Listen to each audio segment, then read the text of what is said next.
Bonsoir à toute la communauté d'Yepimol et bienvenue dans cette nouvelle vidéo où nous allons parler, n'est-ce pas, des problèmes de balance négative. Donc la plupart ou alors la majorité de certains clients ont fait face ces jours et j'aimerais, n'est-ce pas, apporter plus de clarification sur la question. Alors, pour rendre les choses plus faciles, je vais simplement prendre un exemple avec un ID. Euh, d'accord. Par exemple, lorsque nous regardons cet ID, je vais masquer l'ID, ok? J'aimerais tout de même préciser que les gens qui sont concernés par les problèmes de balance négative, pour la plupart, sont des personnes qui ont fait des dépôts par Bitcoin. Donc, si vous n'avez pas fait un dépôt par Bitcoin et que vous avez constaté que votre balance a été réduite, veuillez s'il vous plaît soumettre une requête immédiatement pour plus ample information et plus de clarification, bien sûr.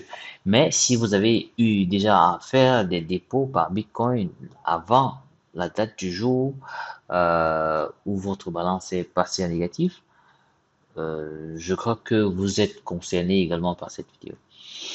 Donc, sans plus tarder, je vais prendre juste un exemple concret afin de vous expliquer ce qui s'est passé exactement. Il se peut que le système ait eu à attribuer à certains comptes des trop perçus lors de leur transaction Bitcoin. Je vais d'ailleurs vous expliquer ce qui s'est passé exactement. Prenons par exemple le cas de cet utilisateur. Il a fait deux dépôts par Bitcoin.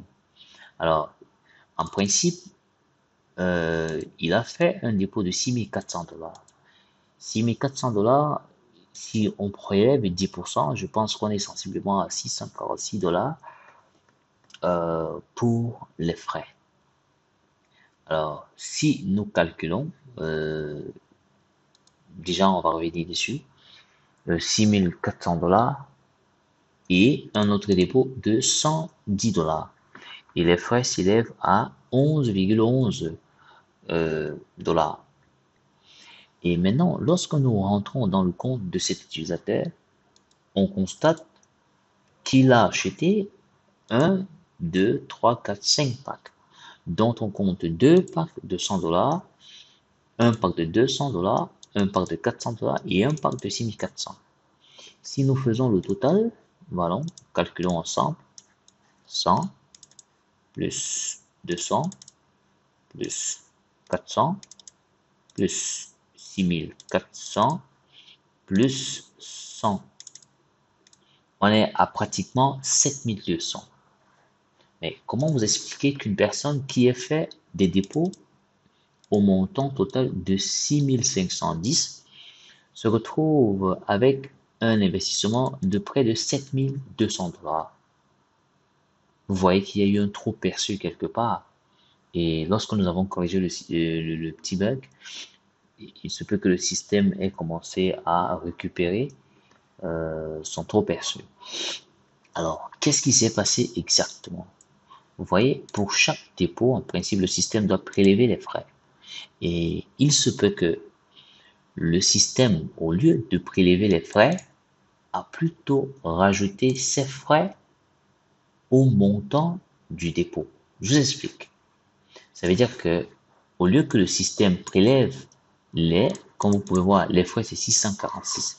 Au lieu que le système prélève les 646 $ pour un dépôt de 6400, il a plutôt ajouté à ces 6400.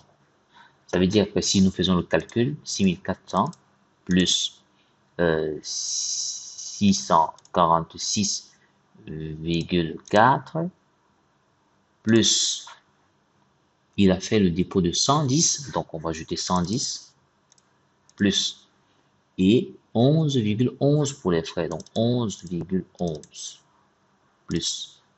Vous voyez, on se retrouve pratiquement à près de 167,51 dollars.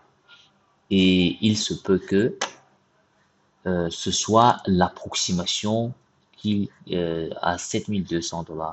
Donc, vous-même, vous constatez que au lieu que le système débite les frais, le système a plutôt pris les frais et rajouté dans sa balance. Donc, voilà en principe ce qui s'est passé. et nous avons corrigé le problème. C'est pourquoi il y a certains qui ont des soldes négatifs et d'autres qui ont eu à voir leur solde en baisse. Donc, l'explication est la plus simple. Et si, comme j'ai dit tout à l'heure, si vous constatez que vous n'avez pas fait de dépôt par Bitcoin et que votre balance a été réduite, n'hésitez pas à nous faire une requête au support et nous allons regarder ensemble et peut-être avec plus de démonstrations à l'appui pour vous montrer que votre compte est tout à fait normal et qu'il n'y a pas un montant qui manque dans votre solde. Donc j'espère que cette vidéo va aider beaucoup de personnes à comprendre et à très prochainement.